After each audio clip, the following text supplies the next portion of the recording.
And there are people in the system right now that are doing this. People in Nigeria? Nigerians who are doing it, who have invested. Yeah, I said there are 2 of them right now, but that's the manufacturers. The manufacturers, yeah. Yes. And you want to encourage more people to come into that area. Yeah, but Prof, if, you know, the meter manufacturers manufacture meters, does that necessarily mean that they also become meter service providers? No. The discos will approach the manufacturer and have an agreement in terms of how many meters they want to buy from them. I mean, that's my understanding of that regulation. Okay. And then when they have that, there is an agreement between the discos and the meter asset provider, that is the manufacturer that I've called it, you know. Yeah, but if I could hypothesize for a bit, if there are more meter manufacturers, or assuming consumers are able to get their meters directly from manufacturers, does that take away the meter service provision responsibility from the discos? No, it does not. Because even in the same act, I mean in the same regulation, the responsibility for metering is that of the disco. It's just because the regulation has not been made public. And the reason is obvious. NEC, the regulator, hasn't got a chairman as of today. And most of these things, before they become public, have to be endorsed by the chairman. So the minister perhaps is assisting the regulator.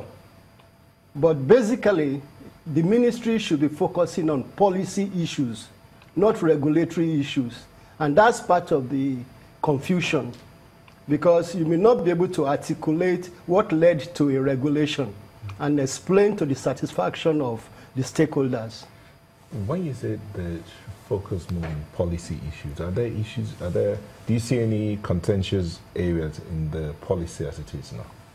It's not that they are contentious, but the main issue is there are many policy areas that will have alleviated what we are going through right now. I mean, people are complaining about tariff. When you look at a fundamental level, what goes into tariff? The price of gas.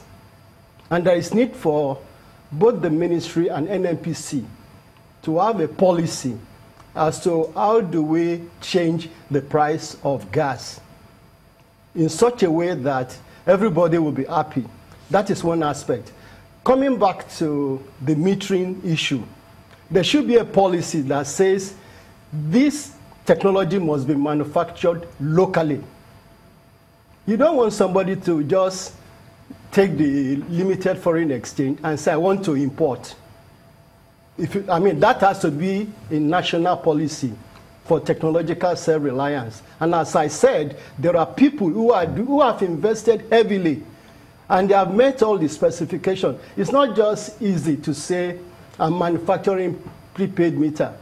There are elaborate specifications by the regulator. You know, talking about investments, if the government has a 41% stake in the discos, for instance, and we're looking at this situation where metering gets to just about everybody, in fact, everybody in the country. If we have, for instance, the government pulling out 41% stake in it, do you think that the discos will be able to make these services available to Nigerians effectively? Well, the regulator has a number of checks and balances that will govern the activities of the discos. For example, I think there is what they call a service level agreement, which must be signed between the meter asset provider, MAP, and the discos. There is also a target set by the regulator in terms of how many meters are deployed. So there are a lot of indicators down the line, key performance indicators and the like. So I don't think we can sit down here and articulate all of them. But until the regulator has a chairman, then we will not be able to appreciate the enormity of technical issues that go into what we are discussing. But just simple. Do you believe that the government should hands off the discos? Well, it's not the issue of hands off. It's the issue of supporting an emerging technology area. You know, it has to be a strategy. You have to remember that by and large, Nigeria is a consumer nation. And within the context of the economic recovery and growth plan, it should be our strategy to move into a production economy. But when we are talking of a production economy, they are capital intensive. You want to manufacture, you want to do all those things.